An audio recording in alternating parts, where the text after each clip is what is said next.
Assalamualaikum warahmatullahi wabarakatuh. Perkenalkan, kami dari kelompok 6. Kami di sini akan membahas tentang sistem informasi bisnis global dan sinergi. Berikut adalah nama kelompok kami. Next.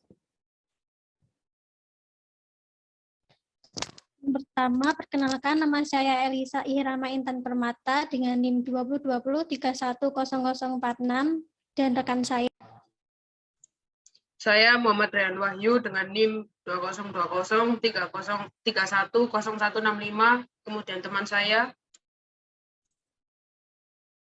Perkenalkan, nama saya Maulina Nurul Azizah dengan NIM belakang 284 dan rekan saya. Perkenalkan, nama saya Farah Delia dengan NIM 2020310315 dan rekan saya. Perkenalkan saya, nama saya Anggit Dumnasita Sari Putri dengan NIM 20203100.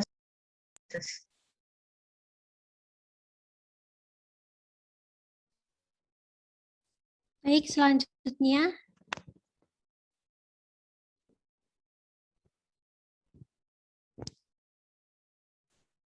Yang pertama yaitu saya akan membahas tentang proses bisnis dan sistem informasi. Proses bisnis adalah kumpulan aktivitas yang diperlukan untuk menghasilkan suatu produk atau jasa. Kegiatan ini didukung oleh arus materi, informasi, dan pengetahuan di antara para pelaku bisnis proses. Proses bisnis juga mengacu pada cara unik di mana organisasi mengordinasikan pekerjaan informasi dan pengetahuan dan cara-cara mana manajemen memilih untuk mengkoordinasikan pekerjaan. Untuk sebagian besar, kinerja perusahaan bisnis tergantung pada seberapa baik proses bisnis dirancang dan dikoordinasikan. Proses bisnis perusahaan dapat menjadi sumber kekuatan kompetitif jika memungkinkan perusahaan untuk berinovasi atau untuk mengeksekusi lebih baik dari para pesaingnya. Proses bisnis juga dapat menjadi kewajiban jika didasarkan pada cara kerja yang sudah ketinggalan zaman yang menghambat responsivitas organisasi dan efisiensi. Kasus pembuka bab yang menggambarkan peningkatan BASF dalam proses berbagi pengetahuan dengan jelas menggambarkan poin-poin ini. Seperti halnya banyak dari kasus lain dalam teks ini. Setiap bisnis dapat dilihat sebagai kumpulan proses bisnis, beberapa yang merupakan bagian dari proses yang mencakup lebih besar.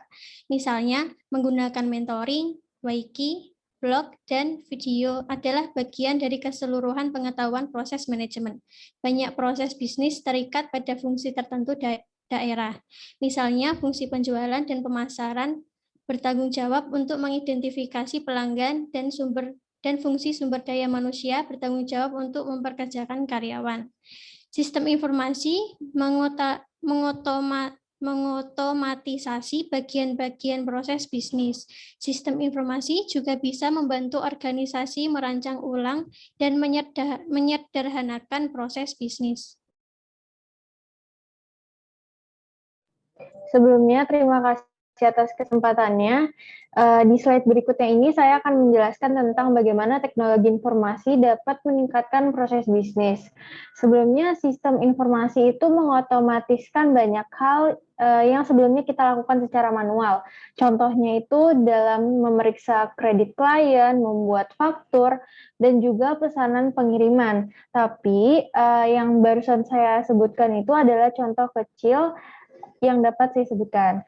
Lalu di sini teknologi baru itu sebenarnya dapat mengubah arus informasi, juga memungkinkan lebih banyak orang untuk mengakses dan berbagi informasi. Misalkan contoh ya, dalam kehidupan sehari-hari jika ada penundaan kelas ataupun tiba-tiba mendadak nih dosen nggak bisa masuk ke kelas. Kalau misalnya dulu kita cuma bisa menginformasikan lewat surat atau lewat SMS, sekarang kita bisa lewat WhatsApp dan bisa langsung ke banyak orang yang dapat mengetahui informasi tersebut. Lalu, seperti yang sudah ada di slide, ini adalah contoh dari bagaimana teknologi informasi itu meningkatkan proses bisnis. Yang pertama yaitu dengan adanya mengunduh e-book Google Play Store. Di sini tentunya kita dapat sangat praktis dan efisien karena kita nggak perlu tidak perlu datang ke Gramet yang biasanya dulu kita membeli buku langsung ke Gramet. Sekarang kita bisa hanya dengan satu benda, yaitu melalui handphone, kita bisa membaca buku di sana. Lalu yang kedua, membeli komputer secara online di e-commerce.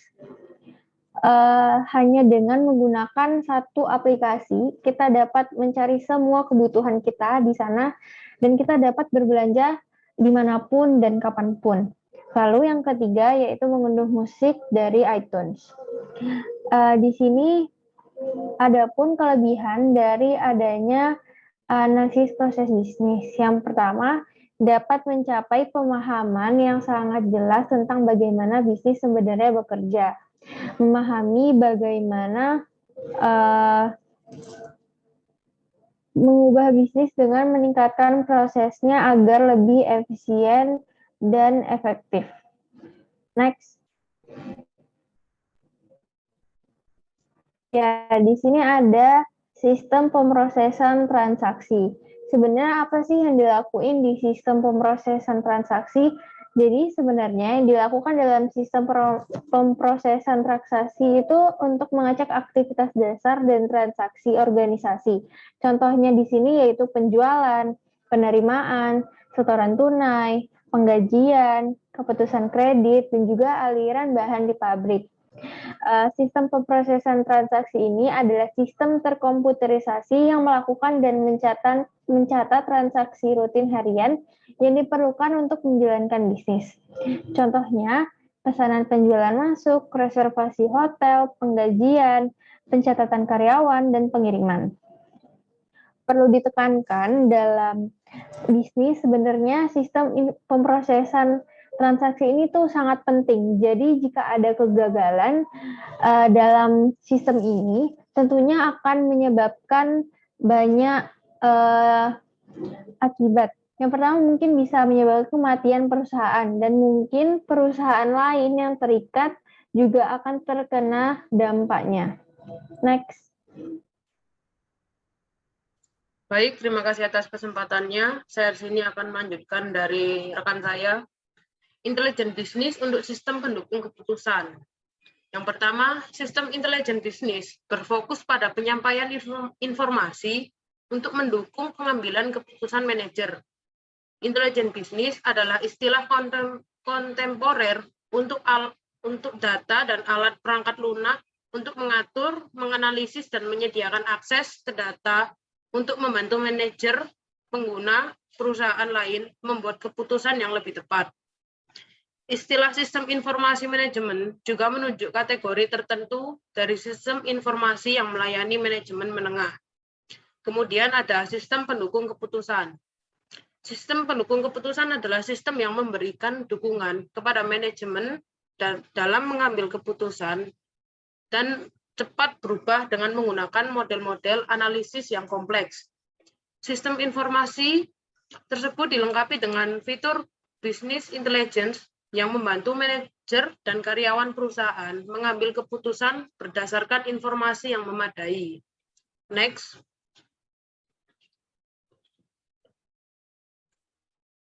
Baik, terima kasih atas kesempatannya. Saya akan melanjutkan dari rekan saya yang sebelumnya. Saya akan menjelaskan sistem yang menghubungkan perusahaan. Aplikasi perusahaan dirancang untuk mengkoordinasikan beberapa fungsi dan proses bisnis sekaligus.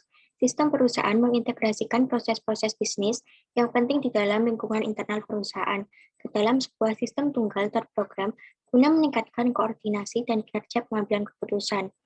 Manajemen hubungan pelanggan atau sering disebut dengan customer relationship management mengkoordinasikan proses bisnis di sekeliling pelanggan perusahaan. Sistem manajemen pengetahuan memungkinkan perusahaan dalam mengoptimalkan penciptaan, pendistribusian, dan saling berbagi terkait di bidang ilmu pengetahuan.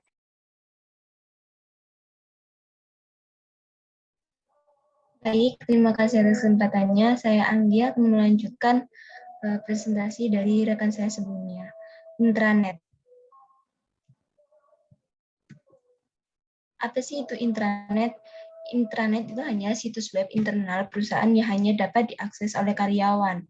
Istilah intranet mengacu pada jaringan internal, berbeda dengan internet, yang merupakan jaringan publik yang menghubungkan organisasi dan jaringan eksternal lainnya. Intranet menggunakan teknologi dan teknik yang sama dengan yang lebih besar dari internet, dan mereka seringkali hanya merupakan area akses pribadi di perusahaan yang lebih besar dari situs web. Extranet.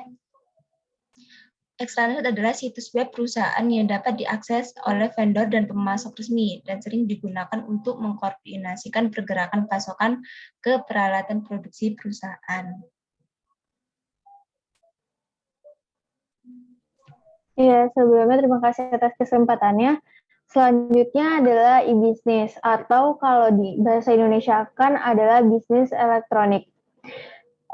Di sini e-business mengacu pada penggunaan teknologi digital dan internet untuk menjalankan proses bisnis utama dalam perusahaan e-business yang mencakup kegiatan untuk manajemen internal perusahaan dan untuk koordinasi dengan pemasok dan mitra bisnis lainnya.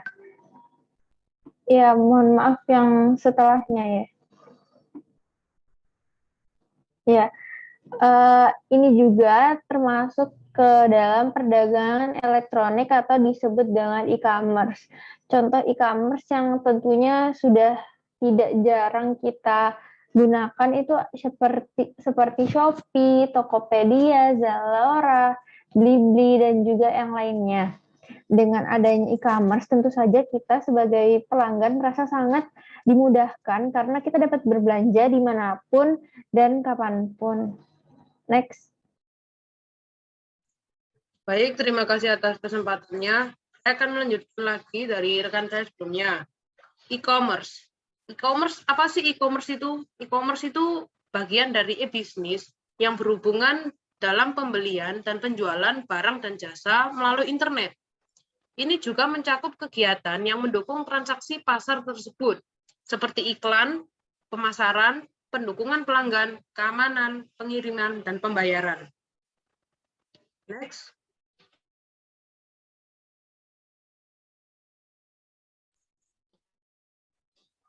Baik, terima kasih atas kesempatannya. Saya akan melanjutkan dari rekan saya.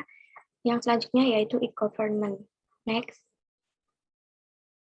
Pengertian e-government. E-government dalam elektronik, e-government lembaga pemerintah membeli atau menyediakan barang, jasa, atau informasi dari atau ke bisnis, atau government to business, atau dari pemerintah ke individu warga negara, atau government to konsumen. Pemerintah juga dapat berhubungan dengan pemerintah lain, atau government to government. Next. Kategori jenis-jenis e-government dapat dilihat dari dua aspek, yaitu yang pertama aspek kompleksitas. Aspek kompleksitas yaitu yang menyangkut seberapa rumit anatomis sebuah aplikasi e-government yang ingin dibangun dan diterapkan. Yang kedua, aspek manfaat. Aspek manfaat yaitu menyangkut hal-hal yang berhubungan dengan besarnya manfaat yang dirasakan oleh penggunanya.